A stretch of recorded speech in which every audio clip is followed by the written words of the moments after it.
hur många lådor det är. Oh my gosh.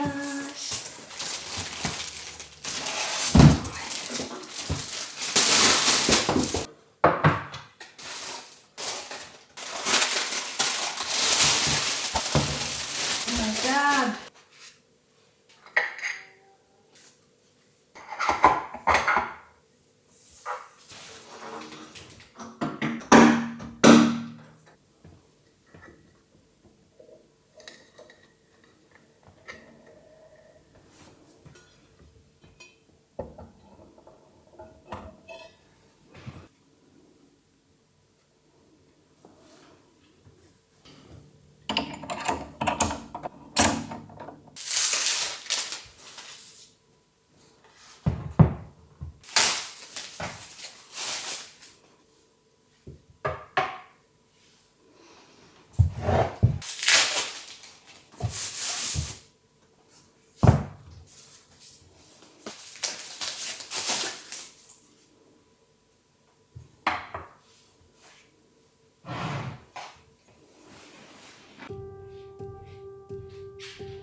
Jag har alltid tyckt att vinyler är väldigt fina.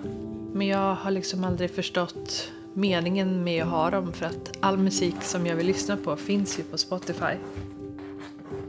Men jag har insett nu under den här korta tiden som jag har haft den här. Att det är så mysigt att ha en dedikerad plats för sin musik. Och att ha en plats att gå och lyssna på lite mer medvetet. Alltså att jag går hit för att jag vill lyssna. Istället för att jag som jag tidigare gjort nästan har slagit på musik för att fylla luften lite. Det blev bara en love at first sight med hela den här ritualen som det innebär att liksom öppna locket till min skivspelare, välja en skiva, lägga på en skiva. Den här skivspelaren är ju helt manuell så det är jag som fixar allting. Man kan ju köpa en skivspelare som är helt automatisk. Men jag tänkte verkligen att anledningen till att jag vill ha en är just för att få stå där och fixa. Alltså det är det som jag älskar med analog fotografi också. Att det är inte enkelt. Det är inte som digital fotografi där jag bara kan ta upp och klicka hur mycket som helst. Utan jag måste klicka lite mer medvetet. För jag har bara 36 bilder på en rulle. Och det blir lite samma sak med musiken. Att det är liksom meningen att det ska ta tid. Det är liksom hela grejen att hålla på med det som är väldigt avslappnande på något sätt. Det jag vill säga med det här är väl egentligen att jag har saknat det här. Jag har växt upp med mediaspelare där man har kunnat spela radio, kassett, CD-skivor. Man går dit och väljer sin favorit-CD som man vill lyssna på. Och det är exakt samma känsla här. Bara att jag är vuxen. Jag får köpa vilka skivor jag vill. Hur många skivor jag vill. Och jag kan lyssna när jag vill.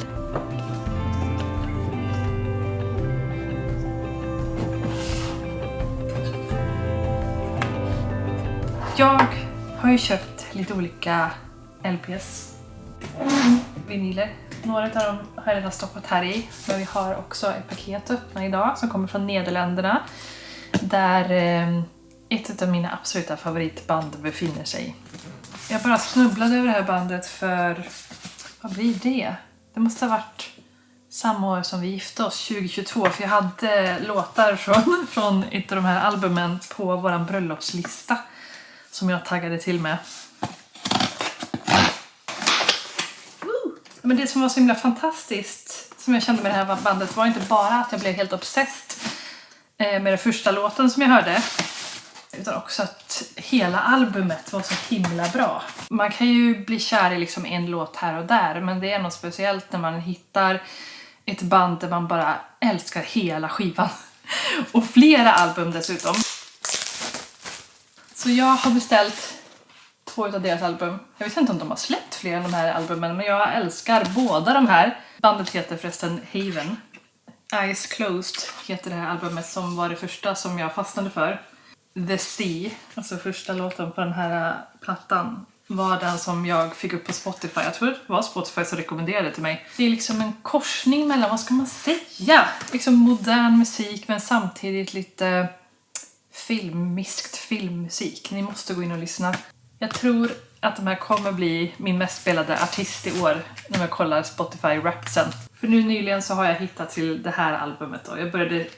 Det finns ju en väldigt fantastisk funktion på Spotify som är att gå in på en artist man gillar och sen klicka på artistens spelningslista, så spelas alla låtar från den här artisten. Och det är så som jag har insett att jag gillar fler album. Det här är Wide Awake. Vilken låt är det jag gillar mest från den här? Till the Morning. Den måste ni lyssna på. Mina absolut första LP-skivor som jag har köpt nu till min nya spelare, det är de här. Jag visar de här lite snabbt. Först så hittade jag Imagine Dragons på Tradera, som jag var tvungen att köpa för att det finns en del underbaringar där. Sen har vi ett band som heter The War on Drugs, och de här lyssnar jag på samma sätt som jag lyssnar på Haven, som jag visade precis. Alltså att de här loopar, alltså älskar båda de här albumen som jag har köpt. Den här första spelade min man för mig på vår första date i juni 2015. Och sen dess har vi lyssnat på den här väldigt mycket tillsammans. Och jag har också blivit väldigt förtjust i ett till album från dem.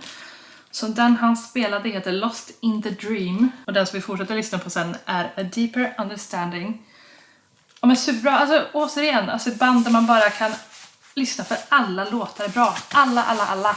Uppe där på så har vi ett album som min mamma och pappa, men det var mest mamma som lyssnade, hade på CD när jag växte upp. Och vi lyssnade väldigt mycket på. Och det är Bon Jovis Keep the Faith.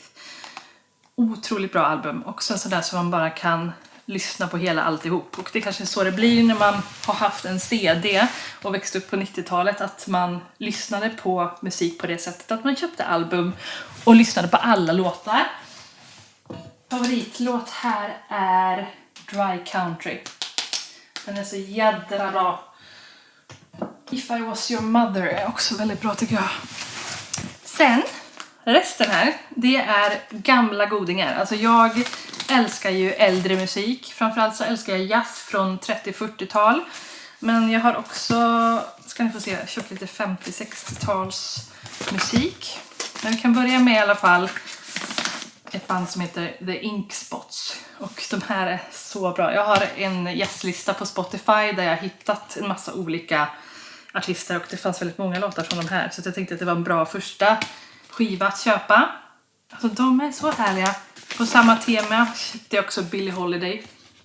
Det fanns också väldigt mycket låtar från henne på den här jazzlistan på Spotify. Så jag tänkte att det var ett säkert kort att gå på. Och lyssna på lite fler låtar från henne. Sen har jag 2 julskivor. Vi har Frank Sinatra och vi har Bing Crosby. De är bara ett måste. Fattar ni hur mysigt det kommer bli att gå omkring här och julpynta och spela de här på skivspelare. Alltså gud, jag får typ gåshud. Det kommer bli hur mysigt som helst. En sista bubblare. Det var att jag var på vår lokala Röda Korset i Skara, Kupan. Och så gick jag igenom allt som fanns där. Och det enda som verkade intressant, det var Jim Reeves. Jag hade faktiskt inte hört talas om honom innan, även fast han var superkänd back in the days. Men det fanns väldigt mycket skivor från honom, så att jag började lyssna lite på Spotify för att se vad det var för någonting. Och fick väldigt nice vibe och tänkte väldigt mycket på min farmor när jag hörde stilen. Sen berättade jag för pappa när jag kom hem att jag hade köpt de här. Och då sa hon att det var farmors favorit efter Elvis Presley. Jag hade helt rätt där, och det känns så himla fint att ha någonting som påminner mig om henne. Eftersom att hon inte lever längre. Sen så spelade jag de här för min man när vi satt upp där igår. Och han gillade också det här. Han brukar faktiskt lyssna en del på 50-60-tals musik själv. Så det känns ju också väldigt kul. Herregud. Grejen är ju bara nu att nu har jag ju lyssnat som en galning på det här sen jag satt upp det här. Och det var ju alldeles nyss. Så att jag måste gå och se om jag kan hitta fler skivor. För jag kommer ju lyssna sönder de här. Det är ett som är säkert. Men det som är så himla kul är att jag upptäckte att det finns ju en vinylaffär här i Skara. Jag hade ingen aning, utan det var en tjej som skrev till mig på Insta. Jag bara, hur kan jag inte veta det här? Så det tänkte jag gå och kika lite. Alltså det är ju en känsla, kan jag tänka mig. Jag har inte varit i en sån butik innan, men jag kan tänka mig att det är en känsla att bara gå omkring där och bläddra i en hel butik som bara är till för såna här grejer. Men jag ska också gå på lite andra second hands som har mycket sånt här. Tyvärr så får jag ju inte spela musik av den här typen på YouTube, för att då kommer jag bli copyright-claimad. Men jag ska göra mitt bästa för att ni ska få viben ändå. Och så får ni gå in på min Insta om ni vill höra lite mer hur det låter.